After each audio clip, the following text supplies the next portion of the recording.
How's it going, everybody? It's your Vice President Scott Evans here. In this video, we're going to be bringing you our coverage of the Teaching Family Homes camp out in Lake Nesbitt. Beautiful, beautiful area close to a little town of Sidnaw, Michigan. One of those towns where honestly, you blink and you've already missed it.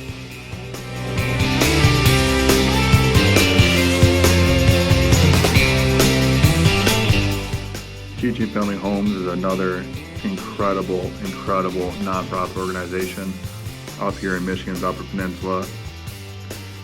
I mean, these guys seriously just do God's work. They get some of the most troubled youth that you could possibly imagine. We're talking about stories that would literally make the hair on the back of your neck stand up.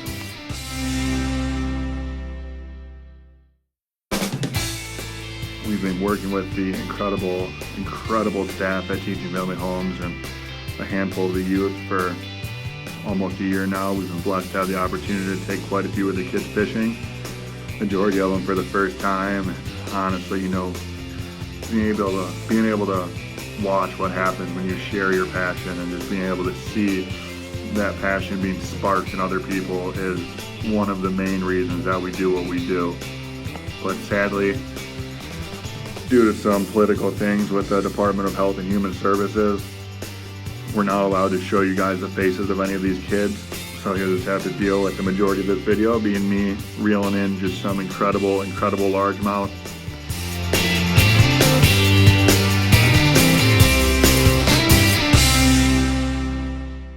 Probably one of the craziest things about Camp Nesbitt and Lake Nesbitt in general was, for one, it was absolutely in the middle of nowhere. They were the only cabins on the entire lake. Lake was maybe a half a mile in diameter. I think the deepest water we found was probably about 16, 17 feet. And almost everywhere we casted, there was a lunker of a largemouth hanging out. We caught 30, 35 largemouth in a short 4-day period, and every single one was over 14 inches. A couple of nice 2 to 3 pounders, and we even ended up with a few nice 4 pluses. But the whole time I was out there, we were doing some activities and joined with Teaching Family Homes. They invited us out there to run a fishing activity for the kids. We brought a handful of the Zebco 4-foot combo starter kits. A great way to get the youth into fishing. They run anywhere from $15 to $20. Comes with a rod, reel, line already on the reel. You get 2 tackle boxes, hooks, sinkers, bobbers, some rubber grubs. The whole time, even from shore, we took quite a few kids out in the canoes to get out, and man, did they put a hurting on the perch and bluegills. A few of the kids ended up catching largemouth, but short of giving them tackle that would be a little too heavy for those Zebco combos. It was pretty much a panfish game, but just seeing the smiles on these kids' faces was just priceless.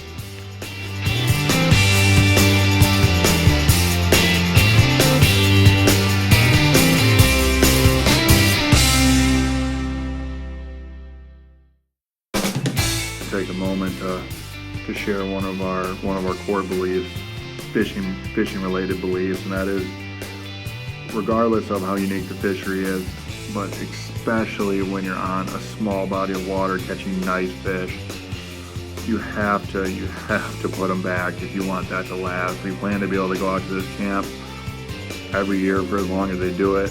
So to know that some of these nice fish are going to be there waiting for us when we get back is just simply an incredible feeling. So please practice catch and release. On top of being invited out to run the fishing activity for these guys, I was asked to take part in the canoeing activity, which was quite an experience. The majority of these kids had never been in a canoe before, or any type of watercraft at that. But there was this young kid that had autism, and truthfully just an incredible kid. You'll see it in a moment here. He's got the top of the paddle in his top hand, and he's trying to paddle with the bottom. And it was incredible because I'm in the back trying to just push the canoe and give him a good time, give him a good boat ride, and here he is. And the whole time the kid the kid is just, grinning ear to ear. He looks back and he tells me, Scott, I'm going to take us out into the middle. I go, all right, we'll go out to the middle. So I start paddling us over towards the middle. And he goes, I'm going to flip the canoe. And I ask him, why would you flip the canoe? We'll get all wet. And as he's paddling with the paddle upside down, he tells me, I'm going to flip the canoe because I know how to get it back. And I'm going to leave you out here. And I just felt flip the canoe. I almost fell over laughing so hard.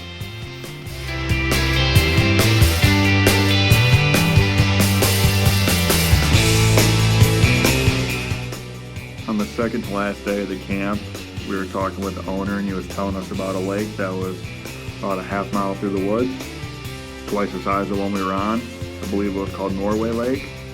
So I figured, pick up all the gear and go check it out.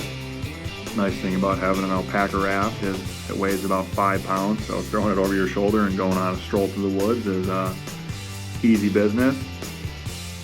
So we didn't have any activities planned for that day, so I kind of went rogue and went out on my own and fished the entire lake. Just a beautiful, beautiful Upper Peninsula lake. Almost no houses on it, just beautiful scenery. And hooked into only one fish. So aside from, a bad day of fishing still being a great day spent, it just made sense to go back and fish on the body of water that I knew fish were on.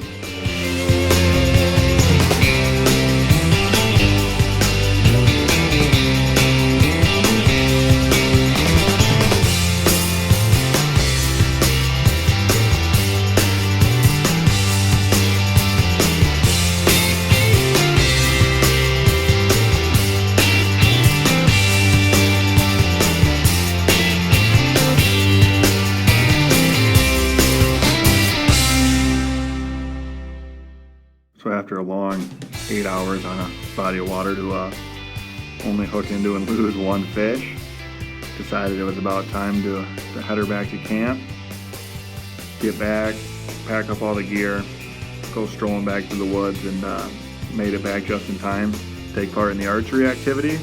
Special thanks to Straight Line Archery of Ishpeming, Michigan for coming out and teaching these kids the proper way to use a bow and arrow and target shoot and just kind of the ethics behind it. Sadly, the cameras were charging, so we weren't able to get any footage of that.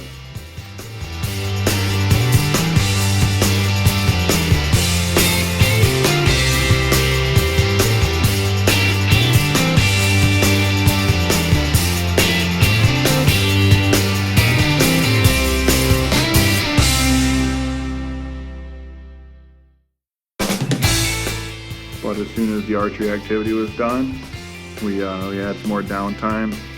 Kids were eating dinner, doing some other activities, and figured go back out. And I was starting to feel pretty confident on this small lake. I knew where the fish were consolidated, and that's honestly one of the coolest things about these small bodies of water that hold nice fish is it's not very hard, when you're not catching fish on one side of the lake, to just paddle right across the other side and get right back into them.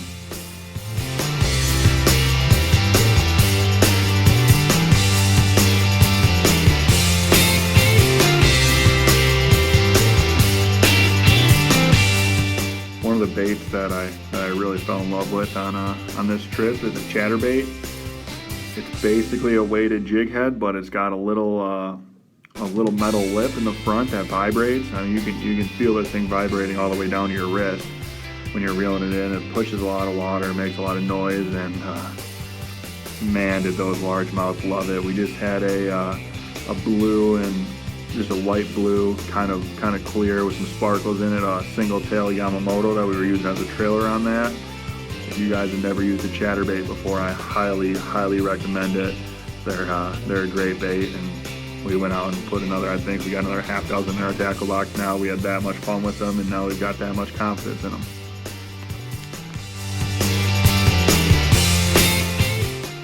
As we wrap this video up, I want to take a moment to especially thank Teaching Family Homes and all of the great staff that work there for making this possible, and especially for inviting us out there.